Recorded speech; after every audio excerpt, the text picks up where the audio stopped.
उत्तर पूर्वी दिल्ली में जो हिंसा हुई है उसमें आम आदमी पार्टी के एक निगम पार्षद ताहिर हुसैन पर भी आरोप लग रहे हैं। उनका नाम सामने आ रहा है और एक वीडियो सामने आया है जिसमें एक घर की छत पर ताहिर हुसैन जैसे हुलिये वाला आदमी हाथ में डंडा लिए नजर आ रहा है। ये घर ताहिर हुसैन का ही बताया जा रहा है। घर की छत पर और भी कई लोग नजर आ रहे हैं और साथ ही आसपास चारों तरफ से धुआं उठता हुआ नजर आ रहा है। हिंसा में जान गंवाने वाले अंकित शर्मा के परिवार वालों ने ताहिर हुसैन पर आरोप लगाए थे। इधर ताहिर हुसैन ने एक वीडियो जारी कर खुद को निर्दोष बताया। सफाई का जो वीडियो जारी किया गया उसमें ताहिर हुसैन उसी कपड़े में दिख रहा है जो छत पर एक व्यक्ति पहना हुआ है, जिसे ताहिर हुसैन बताया जा रहा है।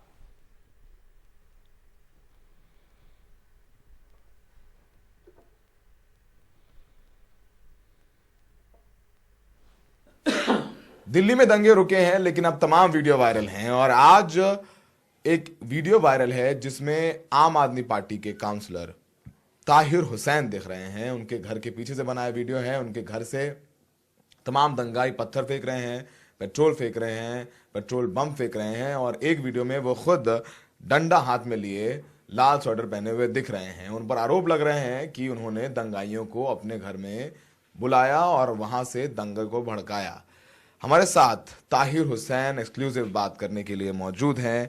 ताहिर, आपके घर में ये दंगाई थे, आप भी डंडा लेके दिख रहे हैं। आपके घर में दंगाई कैसे आ गए और आप उनके साथ क्या कर रहे थे? और ये आपके आरोप लग रहे हैं और आप खुद वीडियो में डंडा लेकर के दिख रहे हैं। सौरभ भाई, सबसे पहली बात तो आप मुझे बताइए, क्या कोई दंगई अपने घर में पुलिस वालों को बुलाएगा, पुलिस से संपर्क करेगा? ये दंगा जो भड़का है, ये भड़का है, आप जानते हैं, जिस तरह से चाहे वो बारिश पठान हो या कपिल मिश्रा जैसे लोगों ने जो भड़काऊ भाषण दिए थे, जिसकी वजह से दिल्ली में जगह जगह घटनाएं हुई थी, वहाँ से दंगा भड़का है। 23 तारीख को भी छुटपुट घटनाएं हुई थी। 24 तारीख को मैं इस पे आता हूँ, इस वीडियो की आपने बात, मैं आपको वीडियो दिखाता हूँ, दर्शकों को दिखा देते हैं। ये वीडियो है, एक हमारे कैमरे में दिखाएंगे, जिसमें ये लाठी लेके आप दिख रहे हैं। ये आप ही हैं? बिल्कुल मैं ही हूँ। मेरे ही हाथ में डंडा है और मैं यहाँ से लोगों को नीचे उतार रहा हूँ। देखिए वो नीचे चला गया, वो नीचे चला गया यहाँ से। और जो उसके बाद में इधर कोने में देखिए लड़के यहाँ से पानी डाल रहे हैं साइड में, पानी डाल रहा है साइड में, यहाँ पाइप लगा के पानी डाल रहा है ताकि यहाँ बगल में आग लग रही है उसको बुझाने की कोशिश करें आग को। तो पर आपके घर पे लोग कैसे घुस आए आपके बिना? मतलब जब दरवाजा आपका, इतना बड़ा घर आपका, आपके काउंसलर हैं और काउंसलर के घर में सैकड़ों लोग घुस आते हैं, वो कैसे हो जाता है? भीड़, मुझे समझाइए जरा। इस वक्त पूरे आप जानते हैं किस तरह से पूरा भीड़ तंत्र चल रहा है और भीड़ के ऊपर प्रशासन भी काबू नहीं कर पा रहा। मैं तो एक छोटा सा आम आदमी का काउंसलर हूँ, हमारी पार्टी का काउंसलर हूँ। मैं आपको बता दूं, मेरा ये मकान जो है बिल्कुल मेन रोड के ऊपर है और मेरा ये मकान की जो लंबाई है वो काफ़ी अच्छी है। मैं पीछे की तरफ मेरा रेजिडेंशियल है, आगे की तरफ मेरा एक कमर्शियल बिल्डिंग है जिसमें 2 फ्लोर हमने ऊपर बना के रखे हुए। इसमें सिर्फ अभी कंस्ट्रक्शन वर्क कंप्लीट नहीं हुआ है, सिर्फ दीवारें हैं और छत है, बाकी पूरा खुला हुआ है, ना कोई विंडो है, ना कोई चौखट है, ना कुछ है। और जो नीचे साइड में पार्किंग गैलरी दी है, वहाँ से सीधा जीना ऊपर आता है। लोगों ने जब बहुत ज्यादा उधर पत्थर चल रहे थे, जो वीडियो जिसमें आप डंडा लेके दिख रहे हैं लाल स्वेटर में, ये 24 तारीख का है, सोमवार। 24 तारीख सोमवार का दिन था, 24 तारीख सोमवार का दिन था और ये लगभग मेरे ख्याल से 3-3:30 बजे के आसपास की ये वीडियो है। दंगे की जो स्टार्टिंग हुई थी, जो पत्थरबाजी की स्टार्टिंग हुई थी, वो 1:30 बजे से हुई थी और लगभग 1 घंटे के बाद जो है वो दरवाजा तोड़ के लोग अंदर घुसने की कोशिश कर रहे थे। मैंने तुरंत वहाँ 100 नंबर पर कॉल किया था, जो कनेक्ट नहीं हुआ। फिर मैंने जो लोकल हमारे SHO थे पवन कुमार जी, उनको फ़ोन किया, उन्होंने फ़ोन पिकअप नहीं किया। हालात उसमें बहुत ख़राब थे, हो सकता है बिजी रहे हों। ACP साहब का नंबर मेरे पास था, मैंने उनको फ़ोन किया, खजूरी वाले ACP साहब का, उन्होंने फ़ोन पिकअप नहीं किया। उसके बाद हम लोगों ने काफ़ी प्रयास किया दरवाजे को रोकने के, लेकिन दरवाज़ा भीड़ के सामने हम नहीं रोक पाए। वो दरवाज़ा टूट गया और दरवाजा बहुत ज़्यादा, क्योंकि उसका कुंदा मजबूत नहीं था, क्योंकि 24 घंटे हमारे यहाँ सिक्योरिटी गार्ड रहता है। ताहिर, ये आपका ही गेट क्यों तोड़ रहा था? आसपास तो किसी घर में छत पे नहीं दिख रहा है दंगाई, आसपास कई घर दिख रहे हैं आसपास में। मेरे बगल में आप देखेंगे तो वहाँ खाली प्लॉट में एक पार्किंग है, लेफ्ट साइड में भी जो है वहाँ पे एक दुकानें हैं, मार्केट है, और मेरे घर के सामने जितने ये मकान हैं उन सारे मकानों पे छतों पे लोग चढ़े हुए हैं। अगर वो आपने वीडियो नहीं देखी है तो मैं आपको दिखाने की मैं चाहता हूँ, एक बार इस वीडियो को आप दिखा दीजिए, क्योंकि जो मकान में सामने इस पर चढ़े हुए हैं, इतना आप दिखा रहे हैं तो ये भी दिखा दीजिए। और क्योंकि आप ये कह रहे हैं कि सब सिर्फ जो है मेरे ही मकान पर लोग चढ़े हुए हैं, ये मेरे मकान, ये आप देख रहे हैं, ये आप देख रहे हैं किस तरह से सामने लोग चढ़े हुए हैं, ये देख रहे हैं आप किस तरह चढ़े हुए हैं। आप कह रहे हैं मेरे मकान पे चढ़े हुए हैं, इस तरफ सब ये आप सभी जगह उस वक्त आप कह रहे हैं कि आपके आसपास के लोगों के घरों से पत्थरबाजी हो रही थी। अच्छा, ये बताइए, ये दिखा देते हैं, ये वीडियो भी दिखा रहे हैं आप, वीडियो आपने दिखा रहे हैं, दिखा दीजिए। ये देखिए किस तरह से जो है ये ये सब चीज़ें चल रही हैं, किस तरह से ये सब चीज़ें चल रही हैं, ये सब चीज़ें किस तरह से देखें आप देख सकते हैं कि तमाम छतों पे जो है उधर से ये सब चीज़ चली रही है ऊपर से। तो आप ये कैसे कह सकते हैं कि सिर्फ मेरे घर से हो रहा है? ये तो भीड़ तंत्र, जिसको जहाँ मौका मिला। ताहिर, अच्छा बताइए, वो सब आपकी लोग घेर छतों पे चढ़े। आपके घर और में जो भी उसमें मैं ये कहना चाहता हूँ कि इसमें बहुत ही जो सबसे ज्यादा लोग थे वो नामालूम कहाँ से आए थे, सब बाहर के लोग थे। जो भीड़ कहाँ से आई इसके बारे में ताहिर, कुछ भी एक कहना भीड़ मुश्किल है, भीड़ है, आप कह रहे हैं आपके दरवाजा तोड़ के अंदर घुस आए, आपके दरवाजा तोड़ के अंदर घुस आए, पर उस भीड़ ने, उन दंगाइयों ने आपको क्यों नहीं पीटा, आपको नुकसान क्यों नहीं पहुंचाया? अगर वो दंगाई थे और वो बाहर के लोग थे तो उन्होंने आपको पर हमला क्यों नहीं किया? ये सबसे बड़ा सवाल है। आप देखिए ना, मैं इसको मतलब जितने भी लोग चढ़े थे ऊपर उनको हम लोग कंट्रोल कर चुके थे, नीचे भगा चुके हैं, डंडा लेके नीचे भगा रहा हूँ और पीछे की तरफ कोई ना पाए, मैं खुद वहाँ खड़ा हूँ। और आप देखें लेफ्ट साइड में जो है वहाँ पे हम लोग पानी डाल के उस आग को भी कंट्रोल कर रहे हैं। लगातार मैं फ़ोन पे 100 नंबर से भी जो है फ़ोन कर रहा हूँ, सबसे पुलिस से मदद मांग रहा हूँ। मैं आपको ये कॉल भी दिखाता हूँ कि मैंने किस तरह से जो है वहाँ पे उस टाइम 100 नंबर को कितने सारे फ़ोन किए, कितनी मदद मैंने उनसे मांगी और कितने घंटों के बाद वहाँ पुलिस फोर्स पहुंची। ये भी आप देख लीजिए। मैं बोल रहा हूँ यहाँ से लखपत स्कूल के पास से मेन करबल रोड से। यहाँ पे कई घंटे हो गए आगजनी होते हुए। बहुत सारे लोग मेरा मेन गेट तोड़ के अंदर घुस के छत पे चढ़ गए हैं। मैं कई मरतबा फोन कर चुका हूँ, कोई फोर्स इधर नहीं पहुंची, कोई कंट्रोल नहीं हो रहा है। ये तमाम इसमें देखेंगे आप। हेलो भैया, मैं निगम पार्षद ताहिर हुसैन बोल रहा हूँ। यहाँ खजूरी खास चांदबाग पुलिया के पास से यहाँ सैकड़ों लोग गेट तोड़ के मेरे घर में घुसे अंदर। यहाँ पथराव चल रहा 3-4 घंटे से लगातार। इसका आप टाइम कहेंगे, मैं इसका टाइम भी आपको बता दूंगा कि किस टाइम से मैंने सबसे पहले इसमें फ़ोन किए थे। ठीक है सर, ये सारी चीज़ें हैं। मैं ये ज़रूरत पड़ने पे मैं ये सब तथ्य अपने सामने रखेंगे। तो ये आपको ऑडियो सुना रहे हैं आप मुझे, जिसमें आप दिल्ली पुलिस को बुला रहे हैं जी। आप ये 24 तारीख की बात, इसमें जो आपकी भीड़ जो है आपके छत पे खड़ी है और पत्थरबाजी हो रही है और वहां आप लाठी लेके खड़े हुए हैं। आप कह रहे हैं, चलो एक सत्यापित कर दी कि वो आप हैं, आप उस वीडियो को झुठला नहीं रहे हैं। वो एक आपने बात कही, वो दंगाई आपके घर पे थे, आप बचा रहे थे, आप ये कह रहे हैं अपने आप को, अपने परिवार को और उनको। परिवार को बचा रहा था, तो वहां से उनको ऊपर चढ़ने से रोक रहा था। अगर वहां से 10-20 लोग आए तो उसमें 2-4-5 लोग ऐसे थे जो वहां से डर से भाग गए थे। मैंने कई लोगों को धक्का भी दिया जो नीचे के गिरे भी हैं। ये सब सारी की सारी बात 24 तारीख है और 24 तारीख को कोई भी मेरे बिल्डिंग से ऐसी घटना नहीं हुई जिसका किसी को दुख। पत्थरबाजी हुई है, जैसे सामने बाकी वीडियो में आप पत्थरबाजी देख रहे हो वैसे इधर से हुई है, लेकिन उतनी नहीं हुई, उसको कंट्रोल कर लिया गया था। लेकिन बाहर सड़क पे जो आलम था, जो बाहर रोड पे आलम था, और जो आग लगी हुई थी लेफ्ट राइट में, जिसकी वजह से मुझे पूरा खतरा था कि मेरी जो फैक्ट्री है वहाँ पे पूरा लकड़ी का काम होता है, बहुत ज़्यादा उसमें लकड़ी का सामान रखा है। अगर किसी वजह से वहाँ पे आग चली गई तो कम से कम बहुत बड़ा जो है नुकसान हो जाएगा, क्योंकि लकड़ी में तो आप आपके घर में आग उपद्रवी थे, आपने पुलिस को बुलाया कैसे? 24 तारीख को क्या आपने घर पे थे? 24 तारीख को मैं क्या मंगलवार को अपने घर में थे? सोमवार को 24 तारीख को खुद पुलिस फोर्स के साथ पैदल मार्च करके हम वापस आए थे घर में। वो मैंने आपको बताया, मैं दोबारा बता रहा हूँ, लोगों से शांति की अपील करके हम वापस आए थे। बल्कि इस एमसीडी का हाउस था, हालात देखते हुए मैं एमसीडी के हाउस में भी नहीं गया। मैंने वहाँ से अपने साथियों से, जो हमारे मनोज त्यागी जी हमारे काउंसलर हैं, उनसे भी संपर्क किया था। उन्होंने भी कहा था कि आप हाउस में आ जाओ। मगर भैया यहाँ के हालात ठीक नहीं और रास्ते भी बंद हैं, क्योंकि खबर लग रही थी बाहर पेट्रोल पर फूंक दिया, इस तरह की खबर आ रही थी, जिसके से हम वहाँ से नहीं गए थे। हमने अपने परिवार को अंदर बंद किया उसमें, घर के अंदर फ्लैट में, और फिर फोर्स आने का इंतजार किया। जब ये सब चीज़ें 24 तारीख को शाम को 7:30 बजे के आसपास मुझे नीचे से किसी एक व्यक्ति ने फ़ोन किया और उन्होंने मुझे बताया कि भाई अब यहाँ सब शांत है, कोई दिक्कत नहीं, आप नीचे आ जाओ और अपने परिवार को यहाँ से बाहर निकालो और सेफ जगह पे पहुँचो। फोर्स आ गई तब? फोर्स तब तक आ गई थी।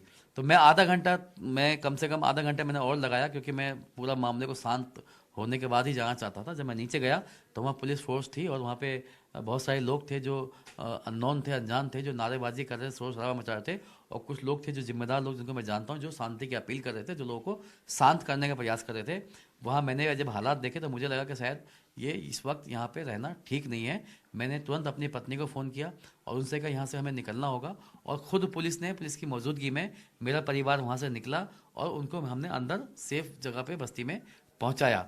उस वक्त वहाँ पे जो है मेरी बातचीत जो हमारे बहुत ही पुलिस के कौन लोग थे वहाँ पर, क्या पहचानते हैं आप उन्हें? देखिए, पुलिस में बहुत सारे जवान थे, बहुत सारे फोर्स थे, लेकिन जो वहाँ पे बहुत सीनियर अफसर थे, जो हमारे पहले भी इस इलाके में डीसीपी रह चुके हैं, मिस्टर AK सिंगला साहब, उनसे मेरी बातचीत हुई। उनको मैंने अपना पुराना तारुफ भी दिया, 8-10 साल पहले के हमारी उनसे। डीसीपी सिंगला साहब थे वहाँ पे? जी, अमन कमेटी के थ्रू हमने उनके साथ काफ़ी काम किया था, और जो मिस्टर आलोक जी थे जो जॉइंट सीपी जैसा मुझे बताया गया वो थे। उनको मैंने पूरा हालात से वाक़ा कराया, उनसे रिक्वेस्ट की कि सर ये बिल्डिंग जो है, आलोक कुमार भी थे वहाँ पे जॉइंट जी सीपी जी, यहाँ पे। ये जो अपना हमारा ये मकान है, ये दोनों तरफ से टारगेट पे है, इसको यहाँ खाली नहीं छोड़ना सर, इसकी सिक्योरिटी ज़रूरी है। उन्होंने कहा ठीक है कोई बात नहीं, अभी हम देखते हैं। सबसे पहले तो ये है कि आपके मकान की हमें तलाशी लेनी है कि सामने वाले लोगों का इल्ज़ाम है कि आपके मकान में बहुत सारे लोग अभी भी घुसे हुए हैं। मगर जी मुझे कोई दिक्कत नहीं, आप पूरे आराम से तलाशी लीजिए। उन्होंने पुलिस फोर्स को बुलाया, कुछ अपने लोगों को बोला और सामने के 5-7-6 लोगों को जो भी थे उनको बुलाया और साझा जाकर उन्होंने पूरी बिल्डिंग को अच्छे से तलाश किया, बेसमेंट को भी देखा, पीछे भी देखा, ऊपर भी गए। यहाँ तक कि जिस घर में मैं, जो मेरा फ्लैट था, क्योंकि उसका ताला बंद करके मेरी पत्नी जा चुकी थी, तो मैंने उसकी चाबी मंगाई और उसे खोल के भी पूरा चेक करवाया। पूरी तसल्ली होने के बाद इस लगभग 11:30 बज चुके थे। 11:30 बजे वहाँ से सीनियर अफसर चले गए थे और वहाँ पे पुलिस फोर्स तैनात थी, जिसमें से कुछ जवान ऊपर छत पे भी रह चले गए थे, अंदर भी थे। और क्योंकि वो एक शटर था, वो शटर के थ्रू ही आना जाना था, वहाँ से वो टॉयलेट का भी इस्तेमाल कर रहे थे। और जो गेट तोड़ा था, उस गेट को हमने वहाँ पे उसी वक्त में बेल्डिंग करा के उसको थोड़ा सा मजबूत कर दिया था। वहाँ पे रोड भी अच्छी से लगा दी ताकि वो दोबारा से ना टूट पाए। तो रात में निकले आप अपने घर से पुलिस की मौजूदगी? जी जी। तो परिवार मेरा निकल गया उस टाइम पे 9 बजे के आसपास। मैं वहीं रहा। जब सीनियर अफसर वहाँ से चले गए तो वहाँ पे एक सब इंस्पेक्टर थे, मिस्टर सुचंद्र जी, वो थे। उनसे मैंने नंबर लिया कि कोई दिक्कत होगी तो मैं आपको फ़ोन कर लूँगा, क्योंकि हम सामने ही गली में थे। तो 3 बजे के आसपास जो है जानकारी लगी कि यार वो फोर्स तो धीरे धीरे फिर कम होती जा रही है यहाँ से। मैंने तुरंत उनको फ़ोन किया, सुचंद्र जी को, जिनके अंडर में ये पूरी जिम्मेदारी थी। उन्होंने कहा कि भाई हमारी ड्यूटी चेंज हो रही है, अभी सब लोग सुबह के निकले हुए हैं, अभी दूसरी कंपनी आ रही है और जब तक नहीं आती है तब तक यहाँ पे ये जो पैरामीटर फोर्स है ये बैठी हुई है। ये उन्होंने मुझे बताया कि उस तरफ बैठे। मैंने जाकर चेक करा तो वहाँ पर वो लोग बैठे हुए थे और तुरंत वहाँ पर फोर्स भी आ गई थी। मैं बेफिक्र होकर फिर वहाँ से चला गया और जाके किसी के घर में अपना तो मतलब आप लेट गया। मंगलवार को अपने घर में नहीं थे? मैं, ये हुई बात 24 तारीख की, यानी कि 24 तारीख 11:30 बजे खुद पुलिस के आला अधिकारी जिन्होंने मेरे मकान की तलाशी ली, उनकी देख रेख में ही मेरा परिवार वहाँ से बाहर निकला, उनको सेफ जगह पे पहुँचाया। अब मैं बात करता हूँ 25 तारीख की। 25 तारीख को जब दिन निकला तो सुबह 8:30 बजे मैं वहाँ बिल्डिंग के पास गया और मैंने वहाँ से अपना कोई कपड़े वगैरह नहाने के लिए मैं वहाँ पहुँचा घर में, मतलब वहाँ अब आराम करेगा, मामला शांत है। लेकिन जैसे मैं वहाँ पहुँचा तो मुझे देखने के बाद सामने की तरफ से जो है बहुत ज़्यादा होटिंग होने लगी, बहुत ज़्यादा शोर शराबा मचने लगा, नारेबाजी होने लगी, गालियाँ जो है आप सब कहे जाने लगे। मुझे लगा कि मामला शांत नहीं, मुझे यहाँ खड़ा होना, यहाँ रहना ठीक नहीं है। मैं वहाँ से वापस आ गया, बल्कि खुद जो वहाँ पे मौजूद थे पुलिस के लोग, उन्होंने भी मुझसे कहा कि आप जो है यहाँ से अभी हट जाएं, अभी यहाँ ना रहें, अभी जो है मामला आपका शांत होने दो, उसके बाद में आप आ जाना। मैं वहाँ से हट गया और उसके बाद में मैं फिर उस तरफ नहीं गया।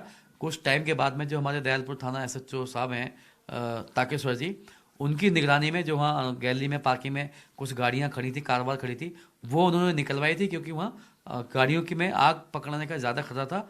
और मेरी जो कुछ सामान था, कपड़े वपड़े थोड़ा बहुत जो घर की फैमिली, वो लेकर आए थे। उसके बाद में हमारे वहाँ से, ना मेरे यहाँ से ना मेरे परिवार से कोई नहीं गया। पूरी बिल्डिंग पे, पूरे मकान पे पुलिस की तैनाती थी, उनके कब्जे में थी। अब 25 तारीख को 4 बजे ऐसा क्या हुआ, क्यों हुआ कि वहाँ से पुलिस फोर्स जो है वो हटी, साइड हुई और उसके बाद वहाँ पे फिर दोबारा से जो है भीड़ वहाँ, क्योंकि फिर तो रास्ता खुला मिल गया, फिर तो कोई रोकने वाला भी नहीं दिया और ऑलरेडी गेट खुला हुआ था, गेट तोड़ने की जरूरत नहीं पड़ेगी, शटर खुला हुआ था। और फिर दोबारा से जो है वहाँ पे जो वीडियो में दिखाई दे रहा है, ये सारी घटना 25 तारीख की है, सारी बात 25 तारीख की है। मैं 24 तारीख को 11:30 बजे ही अपने मकान को, अपनी बिल्डिंग को तलाशी देने के बाद पूरे मकान की पुलिस के हैंड ओवर कर चुका हूँ। हैंड ओवर कर चुके हैं। आप ये बताइए कि अब क्या करेंगे आप, क्योंकि वीडियो वायरल है और इल्जाम आप पर हैं, क्योंकि आप डंडा लेकर के दिख रहे हैं। क्या पुलिस ने आपको बुलाया है अब तक? देखिए, जो आप इल्जाम की बात कर रहे हैं और जो बार बार इस वीडियो में दिख रहा है, डंडे में दिख रहा है, आपने सफाई दी, डंडे की आप बात कर रहे हैं, आप उस डंडे में साफ साफ दिख रहा है कि जो लोग उसमें ऊपर चढ़ने की कोशिश कर रहे हैं, मैं उनको डंडे से रोक रहा हूँ, उनको वापस भगा रहा हूँ। एक भी व्यक्ति ऊपर नहीं चढ़ा जब तक मैं डंडा लेके हूँ। क्या पुलिस ने आपको संपर्क किया है? पूरी वीडियो में दिख रहा है। और मैं आपको बता दूं, आप मुझे बताएं, कोई भी दंगा करने वाला व्यक्ति या दंगा कराने वाला व्यक्ति आज तक हिंदुस्तान में कोई भी एक दंगा ऐसा हुआ है जिसने पुलिस से संपर्क किया हो, जिसने अपने लिए फोर्स मांगी हो, जिसने तमाम लोग से गुहार लगाई हो? आप, मैं छोड़िए, आप मतलब संजय भैया को भी तो हम बाद में बात करते हैं या पुलिस की बाद में बात करते हैं। आप ही के खुद के चैनल के जो आज तक, दिल्ली आज तक के चैनल के मिस्टर सुशांत जी हैं, उनका मुझ पर फ़ोन आया था, तो उनसे भी मैंने ये कहा था, भैया वाइट ये सब बाद में लेना, आप तुरंत यहाँ पहले फोर्स का इंतजाम कराओ, यहाँ पे हालात बहुत ख़राब हैं। और उन्होंने भी अपना प्रयास किया होगा। थोड़ी देर बाद उन्होंने मुझे फ़ोन किया, उन्होंने पूछा क्या हालात है, मैं हालात अभी ठीक नहीं है, लेकिन यहाँ पे फोर्स जब तक नहीं आएगी यहाँ पे आप काफी बताइए, तो पूरी फिर कहानी उन्होंने आपने बता दी, पूरी मुझसे कहानी वीडियो बता दी। मांगा, अब मैंने उनको वीडियो दिया और उसके बाद में उन्होंने खुद चलाया है। तो आप खुद बताइए, कोई भी दंगा कराने वाला आदमी या दंगाई किसी पुलिस को बुलाएगा, पुलिस से मदद मांगेगा, संपर्क करेगा इस तरह की चीज़ों से? या कोई इंसान खुद अपने अपने मकान को, अपने घर को, जो जिसकी सब कुछ वही हो, सारी पूंजी वही हो, उस पर टारगेट कराएगा? मैं आपसे बता रहा हूँ, मैं पक्का सच्चा भारतीय मुसलमान हूँ। मैं इस हिंदू मुस्लिम एकता के लिए मैं पिछले कई सालों से काम करता रहा हूँ। आप इसी बात से अंदाज़ा लगा लीजिए कि मैं मुस्लिम आबादी छोड़ के, मुस्लिम बस्ती का बीच का हिस्सा छोड़ के अपने हिंदू भाइयों के बीच में जाकर जा रहा हूँ सालों से, और कोई एक शिकायत आज तक कोई मेरी बता दे। होली, दिवाली, हर चीज़ हम मिलके चलते हैं। और वैसे भी मैं जनप्रतिनिधि हूँ, काउंसलर हूँ, आम आदमी पार्टी का एक सिपाही हूँ। उसके नाते मैं हर बार ये मेरी जिम्मेदारी बनती है कि मैं हमेशा इस तरह की चीज़ों में भाईचारे को, अमन शांति को कायम करने के लिए हमेशा काम करता हूँ। तो ये सरासर जो इल्जाम लगाया जा रहा है, ये क्या बात लगाई पुलिस जा रही है ने- कि राजनीतिक साजिश मेरे खिलाफ राजनीतिक की साजिश जाती क्या है, आप भी वीडियो की जानते बात हैं। कर रहे हैं। ये बताइए कि अब पुलिस अगर आपको संपर्क करेगी तो क्या आप सहयोग करेंगे जांच में? क्या पुलिस बुलाया आपको पुलिस ने अब तक? देखिए, मैं पुलिस से कहाँ भागा हूँ, मैं लगातार पुलिस के संपर्क में रहा हूँ। 25 तारीख को जिस वक्त में ये दोबारा से जो है ये हमला हुआ और जो वहाँ पे भीड़ ने कब्जा किया, जो मुझे बताया, मुझे मालूम पड़ा, मैंने तुरंत 100 नंबर पे कॉल किया, लेकिन बात नहीं हो पाई। फिर मैंने जो हमारे ज्वाइंट सीपी कल आलोक जी से थे, क्या पुलिस से ने आपसे 25 संपर्क तारीख किया, को पूछताछ को मैं बुलाया? वही बता रहा हूँ, 25 तारीख को उनको भी मैंने खबर दी, सर वहाँ से फोर्स हट गई है, वहाँ पे भीड़ दोबारा चढ़नी शुरू हो गई है। आपका नाम मैंने IB लोकल का थाने एक- में भी जो है, जो हमारे SHO है, उनसे बात नहीं हो पाई थी, लेकिन वहाँ पे जो हेड कांस्टेबल हैं, जो मेरे पुराने परिचय ये थे, आपने बताया, उनसे मैंने फोन किया, ये बताया उनको था, मैंने ये इतला दी, वो ये रिकॉर्डिंग वो मैंने आप आपको समझ सारी चुका हूँ बात मैं। बताइए, आप सारी बात बताइए। आपका नाम आ रहा है कि जो IB का एक अफसर है उसकी मौत हुई है, उसमें भी आपका नाम बताया जा रहा है, ऐसा तमाम ये चीजें वायरल है मैसेज पर। देखिए, मैं इतना कहना चाहता हूँ कि जिस तरह से मीडिया में या सोशल मीडिया में जो मेरे बारे में दुष्प्रचार किया जा रहा है, मेरे बारे में जो अफवाह और झूठ फैलाया जा रहा है, सबसे ज़्यादा मुझे इससे बहुत बड़ा खतरा हो गया है कि आज मैं अपने परिवार के साथ अपनी जान बचाने के लिए अपने घर से दूर हूँ और वहाँ से अलग बचा हूँ, छुपा हुआ हूँ। क्योंकि मुझे जिस तरह की चीज़ें मिल रही हैं देखने को, जिस तरह की धमकियाँ मुझे सोशल मीडिया में मिल रही हैं, मुझे अगर मैं अकेला या बिना सिक्योरिटी के कहीं बाहर निकला तो शायद मेरे साथ कुछ भी हो सकता है। तो सबसे बड़ी वजह पुलिस तो ने ये भी बुलाया है आपको कि पूछताछ मैं- के लिए? पुलिस का अभी मेरे पास कोई कॉल नहीं आया, ना मेरे से कोई पूछताछ हुई है, लेकिन ना ही मैं पुलिस से दूर भागा हूं। और मैं हर तरह की जांच में सहयोग करने के लिए दिल्ली पुलिस का साथ देने को तैयार हूं। और मैं चाहता हूं कि जो ये हादसा हुआ है, जो ये हत्या हुई है, जिसकी डेड बॉडी नाले में मिली है, अंकित शर्मा, जो मैं मीडिया के माध्यम से मुझे मालूम पड़ा है, मेरा उससे कोई परिचय नहीं है, मैं उसको पर्सनली नहीं जानता, मीडिया के माध्यम से मुझे मालूम पड़ा है कि उसको न्याय मिलना चाहिए और जो भी दोषी उनके खिलाफ सख्त से तो आप सख्त। कह रहे हैं आप जांच में सहयोग करेंगे, पुलिस बुलाएगी तो आप बिल्कुल जाएंगे? बिल्कुल बिल्कुल सहयोग भी करूंगा, पूरा साथ दूंगा, और अंकित के साथ, उसके परिवार के साथ जो हुआ है उसमें न्याय दिलाने का भी पूरा मैं प्रयास करूंगा।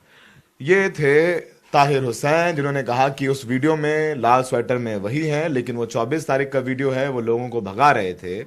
और अब इनका ये कहना है कि वो वहां से आ गए थे, ज्वाइंट कमिश्नर आलोक का वहां पर थे जब वो वहां से निकले, और अब ये कह रहे हैं कि जांच में सहयोग करेंगे और पुलिस उन्हें बुलाएगी तो बातचीत करेंगे। और वो कहीं भागे नहीं है, अपने फोन उठा रहे हैं सारे, और पुलिस ने अब तक इनको पूछताछ के लिए नहीं बुलाया। तो ये थे NDTV पर ताहिर हुसैन, आम आदमी पार्टी के काउंसलर, जो तमाम उस वीडियो पर अपनी सफाई दे रहे हैं। कह रहे हैं कि वो सोमवार का वीडियो था, वो मंगलवार को अपने घर में नहीं थे, मंगलवार के लोगों ने उनके घर पर आके कब्जा कर लिया।